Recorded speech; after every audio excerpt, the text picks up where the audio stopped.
माता पिता की जय लिखो, क्योंकि तुम्हारे माता पिता ने जो किया है ना वो जीवन में कोई नहीं कर सकता। और आज तुम लोग दूसरे के माता पिता को अपना बताते हो, सास ससुर को मम्मी जी पापा जी बताते हो। तुम्हारे सास ससुर मम्मी पापा कब से बन गए बे?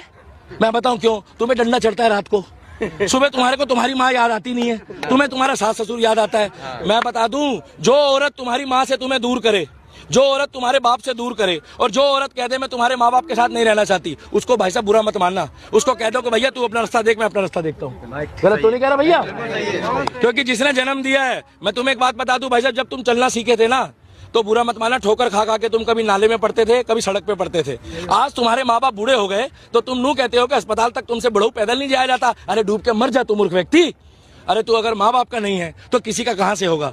आज डॉक्टर इंजीनियर प्रोफेसर आर्मी में जाते हैं, आज लोग पुलिस वाले बनते हैं और अपने माँ बाप को भूल जाए अगर तो बुरा मत मानना। बोए पेड़ बबूल के तो आम कहां से पाओगे?